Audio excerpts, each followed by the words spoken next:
চ্যাংদানাতে।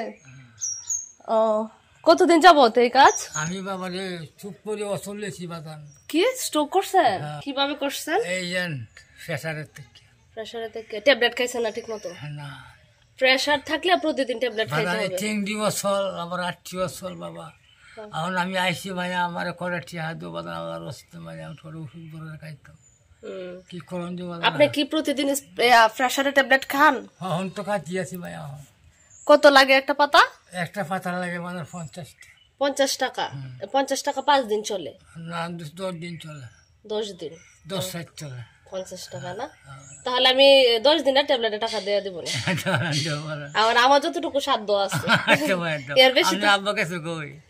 আব্বা এনে ছিল কোথাও মনে হয়। আমার যতটুকু সাধ্য আছে সেই অনুযায়ী দিব, সমস্যা নাই। আচ্ছা যাই হোক চাচা, তো আপনার কি কোনো ছেলে নাই? আমার পুত্র সন্তান নাই বাবা। পুত্র সন্তান নাই? তুমি আমার পুত্র সন্তান। পুত্র সন্তান থাকলে কি আপনারা দেখতো আপনার মনে হয়? এই যে বিশ্বাস নেই মায়া, দেখে দেখতে হবে না, না দেখতে হবে, এটা মনের সাথ বানান। মেয়ে আছে? মেয়ে কেউ নাই বাবা। আপনি নিঃসঙ্গ? আপনার ইয়ে আছে, স্ত্রী আছে? তোমার শাশি আছে। শাশি আছে? শাশি কি চলতে পারে? চলতে বাবা, চলতে পারে। ও, তাহলে আপনি যে এখন আপনার যে বয়স, তো আপনি ভবিষ্যতের জন্য টাকা পয়সা জমাইছেন না, কিভাবে চলেন? ভবিষ্যতের মাঝে মাঝে জায়গা আছে বাজার, বেচা কেমন লাগবো? কতটুক জায়গা আছে আপনার? কাটানি জায়গা আছে। কাটাহানি? তো এটার মধ্যে কি করে কাইনে হয়? এটা কিচ্ছু করিনি, গাছ কাটারি লাগাইতেছি, এটাই শুধু। তাহলে আপনি যে চলেন প্রতিদিন টাকা, এই টাকা কে আপনারা দেয়? মানে এখন যে চলতেছেন এভাবে নিয়ে না চলেন, মানে মানুষের বাড়ি থেকে থেকে। এই যে কাজটা কতদিন যাবত করতেছেন? 2 বছর ধরে। এর আগে আপনি কি করতেন? আমি ব্যবসা বাণিজ্য করতাম। কি আর ব্যবসা করতেন? বাসের ব্যবসা করতাম। আমি আব্বা চিন্তা করে বাসের ব্যবসা বাণিজ্য করতাম বাদান, হেভি পয়সা কামাইতাম বাবা। পরে এই যা করছি হ্যাঁ বয়স চলছি বাদান।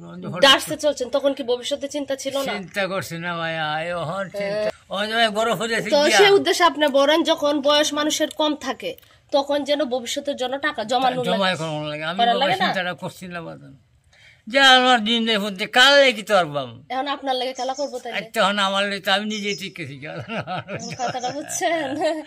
আমি সবসময় সবার উদ্দেশ্যে এটা বলবো যে ভবিষ্যৎ এমন একটা, কখন কার অসুস্থ হয়ে যায়। কালকে কিন্তু একজন মারা গেছে, শুনছেন? অথচ আপনার ছেলে নদীর পাড়ে, এই যে খালের পাড়ে হঠাৎ করে মারা গেছে। উনি কিন্তু আপনার ছেলের বয়সী। কার কখন মৃত্যু কি কেউ কই যাত না, হঠাৎ অসুস্থ হয়ে গেছে, ছটপট করছে, মারা গেছে। তো আমরা কি আসলে ভবিষ্যতের জন্য টাকা জমাবো? আপনি যেহেতু বড় ব্যবসা করছেন, আপনি অনেক লাভ করছেন। আজকে কি আর এই অবস্থা হইলো কি? এখন নিবেন তাইলে আপনি চলতে হবে। কিন্তু কিচ্ছু করতেছি না ভাই, বাড়ি কোয়ালটার মাঝে কইয়া লাভ নাই। তো সকালে কি খাইছেন তাইলে? ভাত খাইছিলাম না, মানে খাই দিছে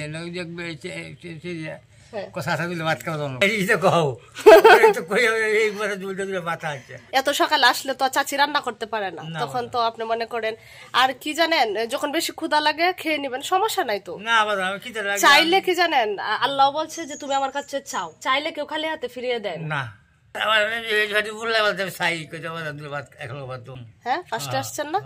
এমনি আপনার যে প্রতিদিন যে টার্গেট করেন, বাড়ি থেকে যখন রওনা করেন তখন কোন পর্যন্ত যাওয়ার?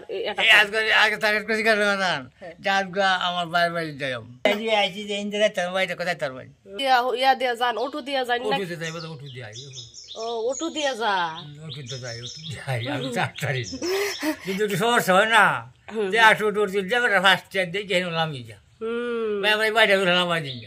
এজন্য তো আপনার কটা টাকা হাতে নিয়ে আসতে হয়, কারণ আপনি চাইলে যে সবাই দিয়ে দিব এটা তো কথা না।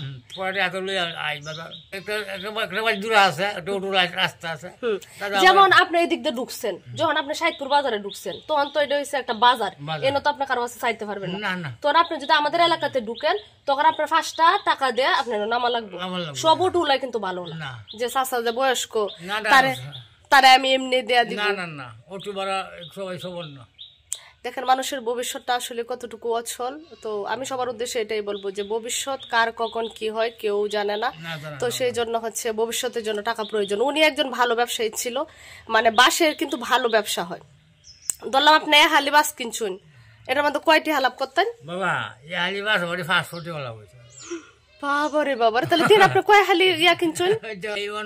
20-50টা কিনতে সালাম দিছি। ও 20-50টা যদি হয় হালি হয়েছে সাইড দিয়া, তাহলে তুমি হালি পাঠান তো গা চাষা হালি বাদ দো কও দিবে ক এই কিনছি 1500 টাকা দিবে। 1500 টাকার মধ্যে হয়েছে আপনি একটা কামলা লইছেন আর আপনি নিজে, এটার মধ্যে কিছুটা লাভ হয়েছে। ব্যক্তি কি তো করছেন বাজার হয়েছেন? বাজার করছি, মাল কিনছি, মাছিয়ে দিছি, সব শেষ। অনেকটা আছে বাজার, কাটানি টাকা আছে, আরেকটা গুরু আছে। গুরু কাটা ফালে দুধের গাই আছে। ও আচ্ছা, তাহলে দুধটা বিক্রি করতে পারেন? না দুধটা বিক্রি করি না, দুধ আমরা খাইও না। তো 400 টাকা বাছুর টাকা হয়, দেহা বাছুরটা। ও পরে এই বাছুরটা বিক্রি করবেন? বাছুরটা বিক্রি করবো, এটাই ভবিষ্যতে। আর কষ্ট করার দরকার নাই, যেহেতু এক কাটা সম্পদ আছে, আপনার তো কোনো সন্তান নাই। আপনি কি করেন এই টাকাটাকে? এটা তো আপনার তো শরীরটা খারাপ। শরীরটা খারাপ না, জ্বর শরীরটা মনে হয় যে ভালো তখন বের হয়। কটুক চালান শুন দিছে, এই যে কুচি দিয়ে চাউল বুঝছি। কয়টা চাউল কয় তো তোর ভাই? 180 টাকা চাউল। চাষের 180 টাকার মাত্র চাউল, এটাতে কি তো হইব?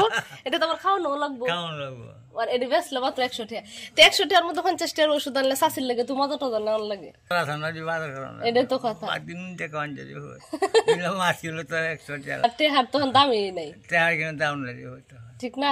টাইমটা হয়ে গেছে, দেখেন ভবিষ্যতের জন্য এই জন্য টাকা জমাতে হয়। আমি কিছু আমার সাধ্য অনুযায়ী দিয়ে দিচ্ছি, ঠিক আছে? আর খাইতেন না কিছু? না কিছু খাইতাম না, কলা দে দে, কিচ্ছু খাইতাম কলা দে দে বাড়ির লেগে। আচ্ছা ঠিক আছে। দেখেন মানুষের ভবিষ্যৎ ওটা কতটুকু, চাচার এই অবস্থা। আমার আসলে অনেক খারাপ লাগে। যদি ভিডিও ভালো লাগে অবশ্যই কমেন্টে জানাবেন।